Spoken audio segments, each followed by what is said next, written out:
Son las 6 de la mañana. Llega la hora de la verdad para pensar y analizar las noticias de Colombia y el mundo. La hora de la verdad en la red de Radio Red RCN con Fernando Londoño Hoyos.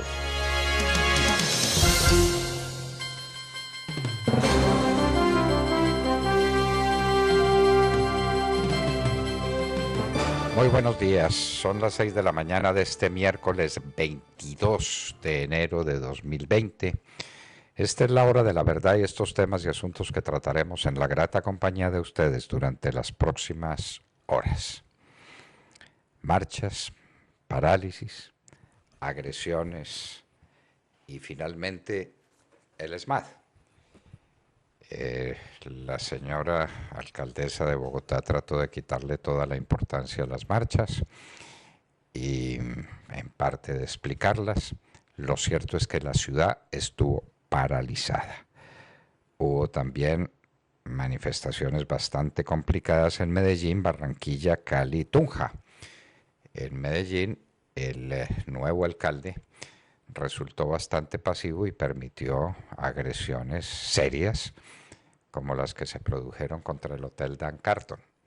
La gente en Medellín quedó bastante malhumorada con el tema de que a unos pocos bandidos se les permitió causar un daño muy grande.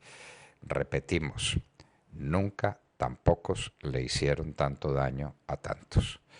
Ayer una ciudad de 8 millones de habitantes fue detenida por 5 o 6 mil manifestantes que en sitios estratégicos de la ciudad la paralizaron. Y la policía quieta, y entonces vienen los gestores de paz, entonces vienen las madres, entonces finalmente sacan a los policías sin protección ninguna para que les rompan la cabeza, y entonces finalmente viene el ESMAD y la ciudad virtualmente paralizada. Ese es el hecho, esa es la verdad de estas marchas que esperemos hayan concluido. Nos parece que se va haciendo un sistema ya agotado de crear caos, no de ejercer el derecho a la protesta, porque el derecho a la protesta se tiene que ejercer dentro de los marcos de la ley y con respeto a los derechos de los demás, ni más faltaba. Otra noticia importante es que el DANE dio la información sobre las importaciones y las exportaciones del país al mes de noviembre. La situación, señores, es muy delicada. Este es un tema que la hora de la verdad propone continuamente y continuamente es ignorado. El Banco de la República hace un encogimiento de hombros y es como si el asunto no fuera con él. Solo en el mes de noviembre el déficit comercial fue de 1.650 millones de dólares. Para el año, a noviembre, teníamos más de 10.000 millones de dólares de déficit comercial. Luego debimos terminar el año por encima de los 12.000 millones de dólares de déficit comercial. Esto no puede seguir indefinidamente. Nos estamos cuadrando con la plata del narcotráfico que le entra al Banco de la República por su famosa ventanilla a través de las llamadas remesas. Esa es la verdad. Ya comentaremos adelante, estaremos con el doctor Álvaro Cámara, quien nos hará un comentario especial sobre la situación de balanzas del país. El juicio contra Trump en los Estados Unidos.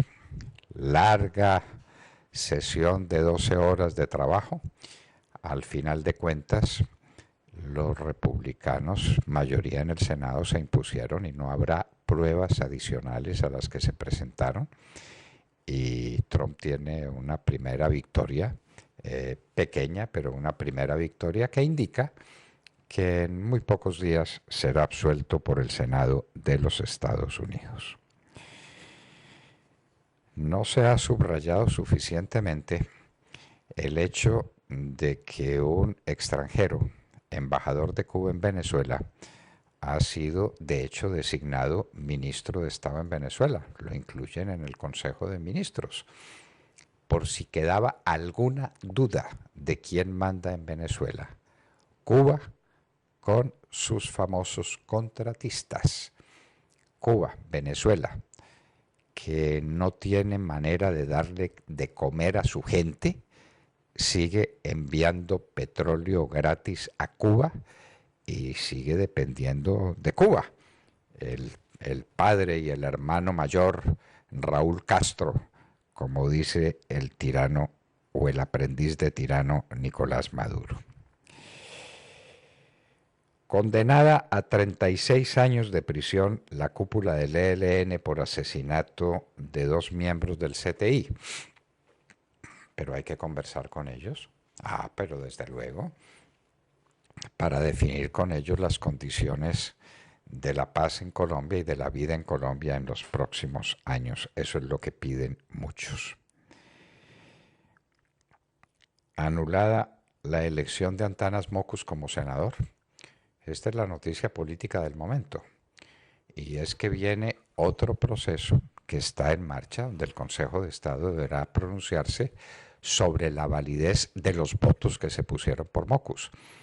Ya quedó clarísimo por sentencia ejecutoriada. Esto no es una medida cualquiera, es una sentencia ejecutoriada que Mockus hizo un fraude, que era contratista del Estado cuando presentó su nombre a la consideración de los ciudadanos y por consiguiente su elección fue nula.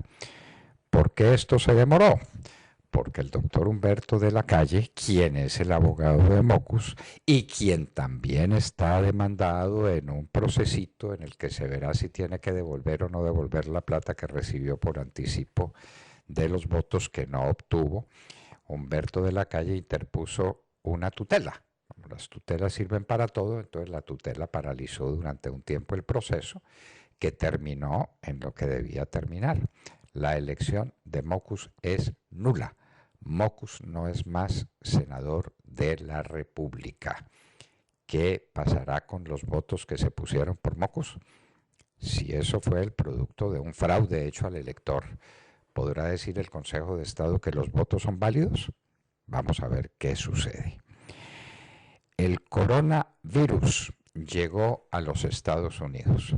Ya se comprobó en Washington una persona afectada por coronavirus. Seguramente venía del Asia y entonces ese es un virus que se va a expandir muy rápidamente. Están tratando de pararlo, están tomando medidas en 3 aeropuertos principales, las puertas de entrada a los Estados Unidos desde Asia, pero un virus, ¿quién controla un virus? El coronavirus. Hay agarrón entre los demócratas y en grande. Hillary Clinton, la candidata de los demócratas que fue derrotada por Trump en las elecciones pasadas, arremete contra Bernie Sanders, dice que es un político de carrera, que es pura cháchara, que ahí no hay nada, que no significa nada, y que Bernie Sanders no es persona de confiar. Entonces, la cosa es complicada al interior del Partido Demócrata. El metro de Caracas opera al 22% de su capacidad. De 500 buses alimentadores, operan 50.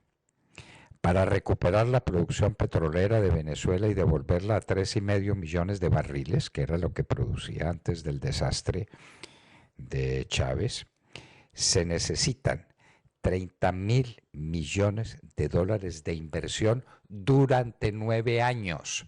Es decir, 270,000 millones de dólares hay que invertirle a la estructura petrolera de Venezuela para que regrese a los 3,5 millones de barriles de producción. ¿En cuánto está ahora? Hay distintas cifras. Todo en Venezuela es secreto, todo en Venezuela es un fraude, pero algo entre 500 y 700,000 barriles por día. Venezuela, el de las reservas petroleras más ricas del mundo, según se dice, está produciendo menos petróleo que Colombia. Vaya, vaya, vaya. Ese es el socialismo del siglo XX y XXI. Bueno, el desempleo es otra cifra en Venezuela que hay que considerar. Es el más alto del mundo, señores, el de Venezuela. 47% de desempleo. La situación de Colombia es muy delicada con un 10% de desempleo. Venezuela tiene 47% de desempleo. Ese es el socialismo. Socialismo opuesto al maldito capitalismo. Del tema nos hablará Mauricio Botero Caicedo más adelante en la Hora de la Verdad, quien ha escrito un excelente artículo sobre el capitalismo, que es el que ha movido al mundo en los últimos años. En el municipio de Tarazá, en el 12, así se llama, no sabemos si es inspección, corregimiento, que es el 12, hay más desplazamientos forzados. Motivo, desde luego, pónganle la firma, narcotráfico. En Siria hubo ataques rebeldes que causaron 17 muertos y respuesta del gobierno con bombardeos a un enclave dominado por los rebeldes. En China condenaron, dicen que a más de 13 pueden ser 80, pero digamos 13 años de prisión, al expresidente de Interpol, Meng Hongwei. ¿Recuerdan el escándalo cuando el presidente de Interpol fue procesado en la China? Bueno, un escándalo por corrupción y una condena por más de 13 años. Y esto pues se supo hace muy poco tiempo. Y en Colombia, ¿cuántos años llevamos con el caso de Odebrecht? Y ni para atrás ni para adelante. Así es nuestra justicia. El gigante de la construcción de aeronaves, Boeing, pospone para mediados de este año la puesta en servicio de los MAX 737 que están en tierra por los problemas de software y los problemas de construcción que tiene, para mediados del año. ¿Cuánto está perdiendo la Boeing con el MAX 737? Es una noticia que puede tener resultados sorprendentes. El Congreso de Bolivia, que tiene mayoría, o la mayoría está compuesta por representantes del grupo de Evo Morales, le aceptó la renuncia. Evo Morales está refugiado en Argentina y le han aceptado la renuncia. Volviendo a Venezuela, queridos amigos, el último cálculo, que parece muy fiable, es que tiene reservas disponibles, es decir, efectivo por $1.000 millones. Es decir, no tiene con qué pagar importaciones de una semana. Esa es la situación de Venezuela. Entonces, 47% de desempleo, acabaron con la industria petrolera, el metro de Caracas no opera, los servicios eléctricos no operan, el problema de energía eléctrica de Venezuela es tremendo y tiene $1.000 millones en efectivo. Las reservas de Colombia son $130.000 millones.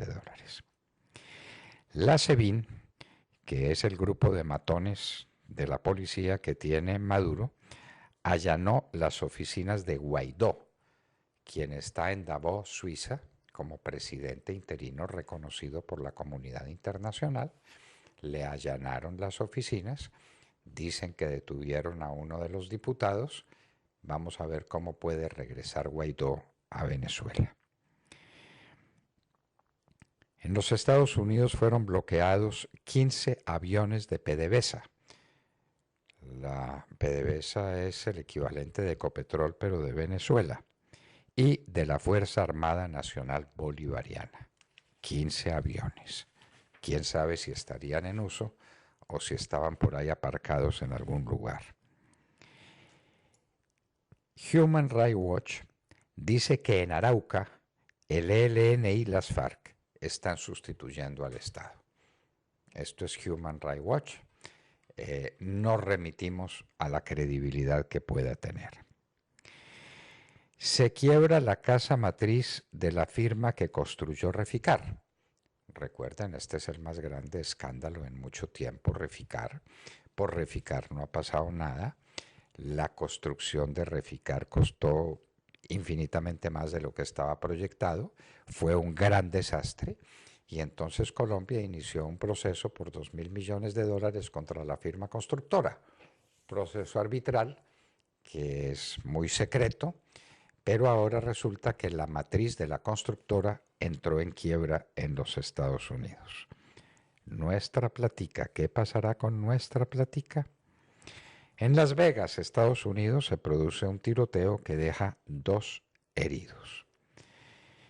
Fueron condenados los autores materiales del asesinato de la periodista Floralba Núñez, un asesinato que conmovió el país, un asesinato canalla, cobarde, una mujer muy joven que entraba a su sitio de trabajo y la asesinaron por la espalda. El que disparó tendrá 47 años de presidio y 40 años el que lo estaba esperando en la motocicleta.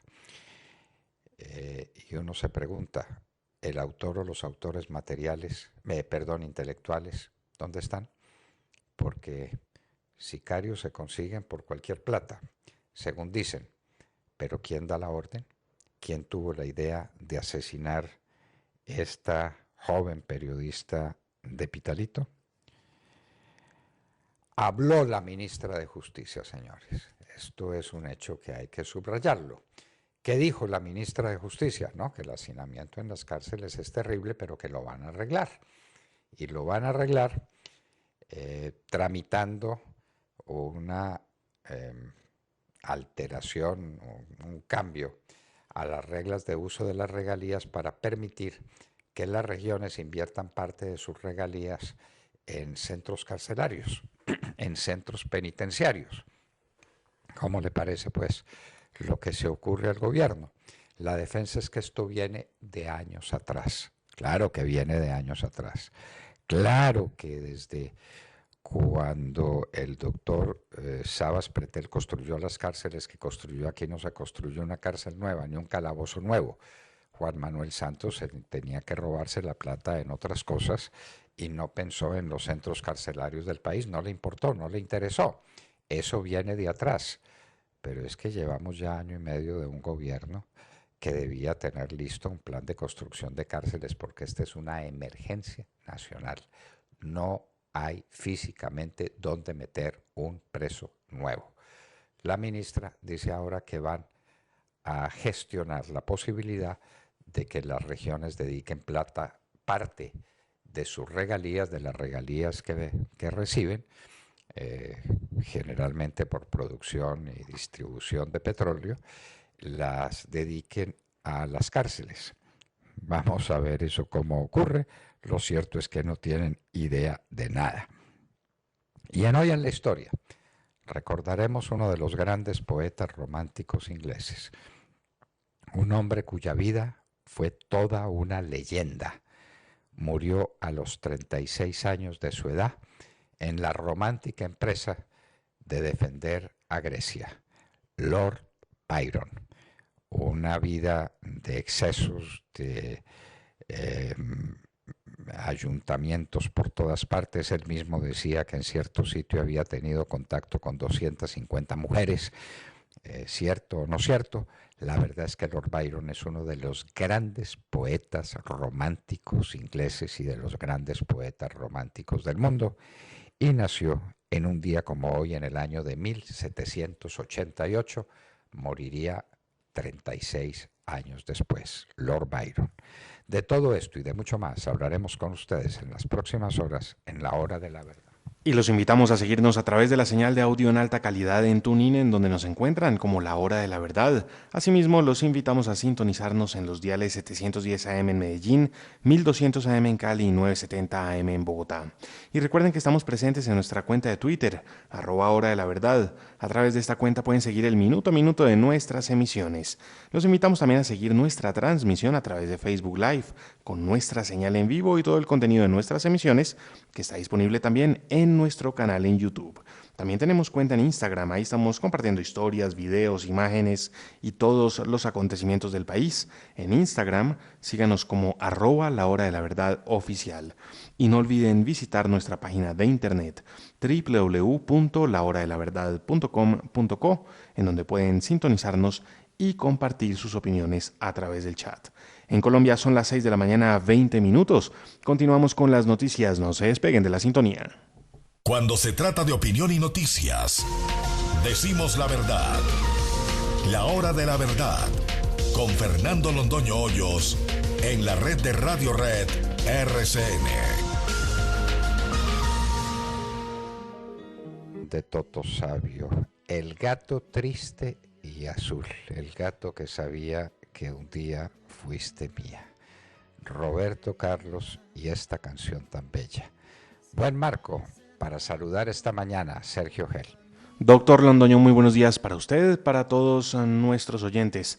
Saludamos la mañana revisando lo que ocurrió el día de ayer en nuestro país con esas protestas que han seguido desestabilizando tras unas vacaciones, unas nutridas vacaciones, y bueno, llegaron recargados estos vándalos a atacar en las principales ciudades del país. Pero bueno, la alcaldesa de Bogotá, muy tranquila, se mostró anoche presentando un balance. Parece que la alcaldesa de Bogotá viviera en una ciudad distinta a la que vimos todos los ciudadanos a través de la televisión, a través de las redes sociales, bueno, en la misma calle en donde los vándalos hacían de las suyas, mientras que la fuerza pública esperaba órdenes que no llegaban. Escuchemos qué decía en el balance la alcaldesa de Bogotá, Claudia Nayibe López. Hoy podemos informarle a Bogotá que en esta protesta social ni hubo estigmatización, ni hubo militarización, ni hubo toque de queda, ni hay muertos que lamentar. En su inmensa mayoría las movilizaciones fueron pacíficas, solo en 4 han tenido que intervenir el ESMAD como recurso de última instancia. En Suba, en las Américas, en la Caracas con 72 y aquí en el centro, en la 7ª sobre la calle 13 y otros puntos de la carrera 7ª. Ni hay muertos que lamentar, decía Claudia Nayibe López, como si en todas las protestas que se presentan los hubiese. Pero bueno, ese es el balance que presenta la alcaldesa, desconociendo que ayer en la capital del país 37 buses fueron vandalizados, 15 estaciones fueron vandalizadas, se registraron 8 heridos, 3 capturados, tan solo 3 en medio de estas protestas inmensas que afectaron, por supuesto, la movilidad, la tranquilidad, la calidad de vida de los bogotanos, quienes vieron recortada su jornada laboral, quienes vieron canceladas sus clases. Escuchemos qué dijo el general Ateortúa, en contraste, qué dijo el general Ateortúa, director de la Policía Nacional, frente al balance de la jornada de ayer en el país. Como consecuencia de los actos vandálicos fueron afectados en la ciudad de Bogotá 14 buses de transporte masivo, 11 estaciones de Transmilenio. Tenemos 2 entidades financieras y la afectación de una instalación policial. En la ciudad de Medellín, por su parte, 7 establecimientos comerciales fueron afectados, 4 del sistema de transporte masivo, 5 entidades financieras, 1 entidad gubernamental y la afectación también a una instalación policial. Muy lastimosamente tenemos que informar que fueron afectados en el cumplimiento de su deber 10 de nuestros policías. Todos en cumplimiento del deber, preservando la integridad de los propios policías, de los ciudadanos y sobre todo restableciendo específicamente la libre movilidad en el territorio nacional. Podemos decirle a ustedes que estas lesiones se presentaron, 5 de ellas en la ciudad de Bogotá, tenemos 2 lesionados en Tunja, 1 en Caldas y 2 patrulleros en la ciudad de Medellín. Bueno, tocó traer a colación la voz del general de la policía, Óscar Ateortúa, porque la alcaldesa omitió mencionar a la policía en estos resultados, pero eso sí, la alcaldesa justificó en su discurso las protestas y habló de cómo los ciudadanos protestaban contra las chuzadas y bueno, en fin, contra tantas cosas, como si fuera ella uno más de quienes estaban ayer en la calle. Por otra parte, pues las cacerolas no sonaron No sonaron las cacerolas, no se oyeron anoche, que en últimas es a lo que había convocado la Mesa Nacional del Paro. Lo que sonaba ayer en Bogotá eran las rejas de los comercios, los candados en miles de locales y oficinas en Bogotá. Ya oíamos al general La Tortuga que hablaba de cómo fueron vandalizados dos entidades financieras. Muchas afectaciones en el centro de la ciudad, en donde la gente a propósito quedó atrapada hasta altas horas de la noche en lo que parecía ser un campo de batalla, como parecen hoy también muchas de las calles de Chile, otro país latinoamericano, enfrentando una ola de violencia sin precedentes en este milenio. ¿Y quién financia esto? ¿Quién está detrás de estos actos vandálicos? El gobierno nacional, a través de la vicepresidente Marta Lucía Ramírez y medios internacionales como el New York Times, han denunciado la presencia de rusos en estos planes de desestabilización y obviamente que si están los rusos, pues están también los venezolanos. ¿Y quién canaliza la presencia de ellos en nuestro país? Habría que voltear la mirada hacia la izquierda para encontrarlos. ¿Qué vendrá ahora? Ya estrenaron a los nuevos mandatarios locales, los de Bogotá y Medellín al menos no salieron bien parados tras todos estos hechos vandálicos del día de ayer que se les salieron de las manos, pero la pregunta es, ¿para dónde va esto? ¿Qué pasará en los próximos días, en las próximas semanas y en los próximos meses con estos grupúsculos de vándalos sembrando el caos y el terror, buscando desestabilizar? Porque sobre el diálogo o la negociación o como se le quiera llamar a ese escenario entre el gobierno y la Mesa Nacional del Paro, que tiene más de 100 exigencias, no pasa nada. Ahí no pasa nada y no hay avances. Y no pasará nada porque a esos parásitos, a esas alimañas que siembran el caos, no les interesa avanzar en la construcción de un país, sino todo lo contrario, les interesa seguir desestabilizando y destruyendo lo que encuentran a su paso, así como lo hicieron ayer en nuestro país, principalmente en las ciudades de Bogotá y Medellín. Eso fue lo que pasó en varias ciudades, en Bogotá, en Medellín, en Tunja, en Barranquilla. ¿Y esto para dónde va? ¿Y esto qué significa? Que es que están protestando por el asesinato de líderes sociales. Hágame el favor. En nombre de esa protesta, se le impide a millones de personas que concurran a sus trabajos, que vivan en paz, que estén tranquilos, que es el primero y fundamental derecho de cualquier persona en una sociedad organizada. Lo de ayer, pues, definitivamente no fue bueno y la señora alcaldesa gana poco tratando de contrarrestar con declaraciones los hechos que están a la vista. Tatiana Guerrero. Buenos días, doctor Fernando, compañeros y a toda nuestra querida audiencia. 12 horas de debate en el primer día de juicio político contra el presidente de los Estados Unidos, Donald Trump, en el Senado. La Cámara Alta debatió hasta la madrugada las condiciones del proceso y las reglas que regirán este proceso contra el presidente estadounidense. Por su parte, los republicanos consiguieron bloquear la citación como testigos a personas de altos cargos públicos. Recordemos que los cargos contra el presidente de los Estados Unidos son abuso de poder y obstrucción al Congreso por la supuesta presión que ejerció Trump contra Ucrania para que investigara a sus rivales políticos. Los republicanos, partido del mandatario de los Estados Unidos, dominan en el Senado. Todos los intentos de los demócratas de citar testigos claves u obtener documentos fueron bloqueados por esta mayoría republicana. Además, no habrá pruebas adicionales en el proceso. Todo indica que como se desarrollará el proceso, que probablemente concluirá con la absolución del mandatario que busca la reelección en las próximas elecciones presidenciales.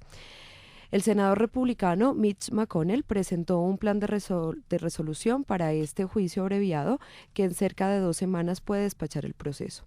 Este cronograma establecería 3 sesiones de 8 horas para la acusación, un tiempo equivalente para la defensa y luego 16 horas para las preguntas.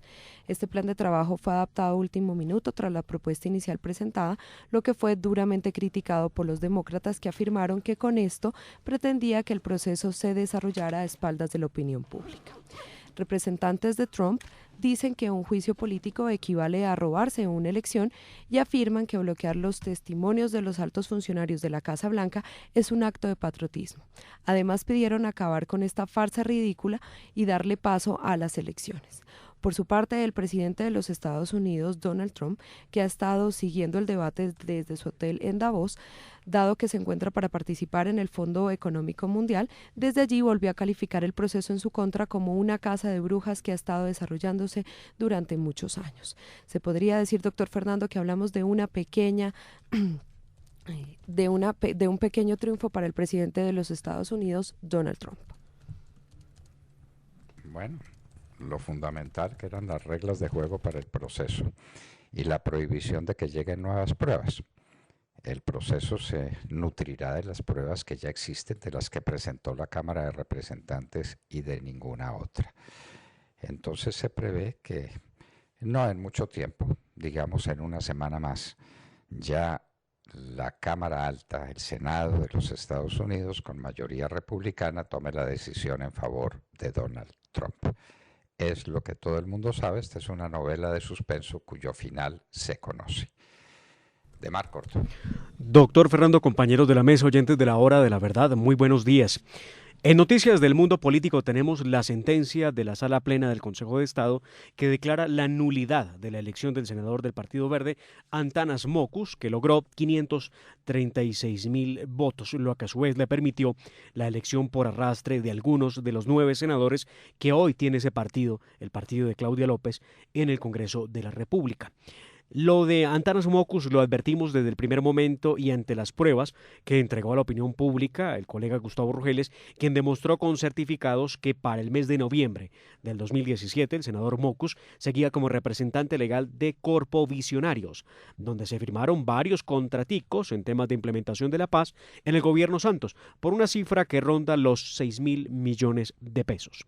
El último contrato que fue objeto de análisis de la justicia fue uno que firmó Corpo Visionarios con la gobernación de Cundinamarca por un valor de 428.571.429 pesos, que tiene como fecha de ejecución el 16 de noviembre de 2017. El problema que enfrentó Mockus una vez se hizo elegir por el Partido Verde como senador de la República es que, de acuerdo con la Constitución Política, artículo 179, no podrán ser congresistas, y en su numeral 3 dice: quienes hayan intervenido en gestión de negocios ante entidades públicas o en la celebración de contratos con ellas en interés propio o en el de terceros, o hayan sido representantes legales, que es el caso de entidades que administren tributos o contribuciones para fiscales dentro de los 6 meses anteriores a la fecha de la elección. Por lo mismo, el 11 de abril del 2019, el Consejo de Estado, con ponencia del magistrado Alberto Yepes, declaró la nulidad de la resolución número 1596 del 19 de julio del 2018, que declara la elección de Antanas Mockus como senador de la República. Pero luego de una hábil jugada, el abogado de Mockus, el exnegociador de paz Humberto de la Calle, interpuso una acción de tutela contra esa sentencia, argumentando la violación al debido proceso, pues no se había definido otro asunto de pérdida de investidura en contra de Mockus, por lo que el proceso pasó a la plena del Consejo de Estado, que acaba de confirmar la nulidad de la elección de Mockus, de la que habló la sentencia del 2019. Al tratarse de una decisión por tutela, tendrá Mockus la posibilidad de que esa sentencia termine en revisión por parte de la Corte Constitucional, lo que no es obligatorio, pero digamos en el concierto de lo posible existe como una opción si se diera, cosa que no está asegurada de ninguna manera. Ahora esperamos a ver cómo avanza el proceso que podría dar, ojo con esto, con la nulidad de varias de las curules de los verdes en el Senado que llegaron al legislativo gracias no a sus votos, sino a los más de 500.000 votos o los casi 500.000 votos que obtuvo Antanas Mockus. El hecho de esta sentencia, que evidencia la violación del artículo 179, es insumo y presupuesto necesario para buscar la nulidad de esas otras curules. Por ahora, el doctor Humberto de la Calle, abogado del doctor Antanas Mockus, está buscando salidas para que Mockus no deje el Senado, como ya lo intentó y de buena manera en abril del año pasado, pero también deberá el doctor de la Calle asumir su propio problema electoral, pues en las últimas horas se conoció que el Consejo Nacional Electoral lo investigará por una presunta violación de topes en cerca de 4.000 millones de pesos.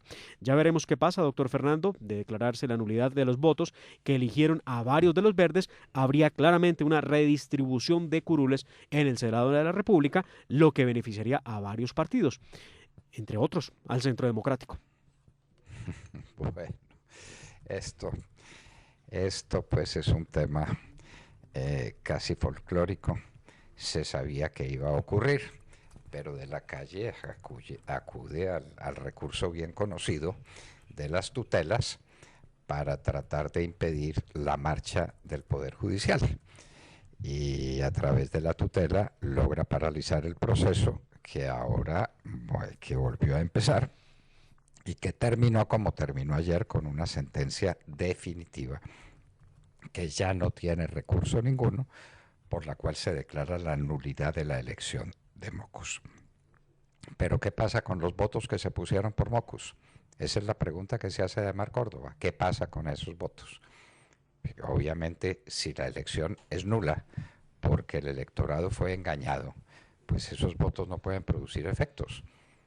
Vamos a ver qué dice el Consejo de Estado sobre el particular, porque una nulidad de esos votos traería un cambio bastante interesante en la composición del Congreso de la República y se constituiría en un desastre para el Partido Verde que comandó Mockus, y ese es el partido de la alcaldesa de Bogotá y de muchos otros opositores al gobierno. De manera pues que eso tenemos por los lados del Consejo de Estado y de la elección de Antanas Mockus como senador. Tata Castro. Muy buenos días a todos. Selección Colombia Sub-23 logró anoche su primer triunfo en el preolímpico suramericano de fútbol que se está llevando a cabo en Pereira y Armenia y que entrega 2 cupos para los Juegos Olímpicos de Tokio 2020. Colombia goleó 4-0 a Ecuador en el Estadio Centenario de la capital del Quindío por la segunda fecha del Grupo A, en el que nuestra selección ahora ocupa el segundo lugar detrás de Chile, que llegó a 6 puntos luego del triunfo ayer 1-0 ante Venezuela. Jorge Carrascal fue la gran figura de la selección Colombia. El volante que juega en River Plate anotó un golazo e hizo 2 asistencias. Desde el comienzo del partido Colombia se mostró superior, se fueron al descanso con una cómoda ventaja de 3-0 gracias a los goles de Benedetti, Carrascal y Edwin Cetré. Este último selló la goleada en el minuto 86 que anotó el cuarto. De esta manera, nuestra selección tomó un respiro para seguir peleando por la clasificación a los Olímpicos de Tokio este año, luego de haber comenzado con derrota frente a Argentina, selección que descansó en la jornada de ayer. Colombia tendrá descanso en la tercera fecha del Grupo A, que se juega este viernes. El próximo rival será Venezuela el lunes 27 de enero.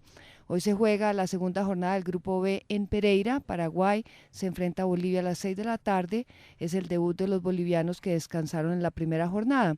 Y a las 8:30 de la noche el duelo de ganadores será entre Brasil y Uruguay. Los brasileños vencieron a Perú en el debut y Uruguay a Paraguay. Más adelante en nuestra sección deportiva ampliaremos esta y otras noticias, como el Abierto de Australia. Esto en los deportes, se desquitó la selección Colombia, se desquitó el entrenador, 4-0 al Ecuador. Vamos a ver qué sigue ocurriendo. Y en un minuto, el ex candidato a la alcaldía de Bogotá, ex secretario de gobierno de esta ciudad, Miguel Uribe Turbay, estará con nosotros en la Hora de la Verdad. Son las 6 de la mañana, 40 minutos, escuchan la Hora de la Verdad.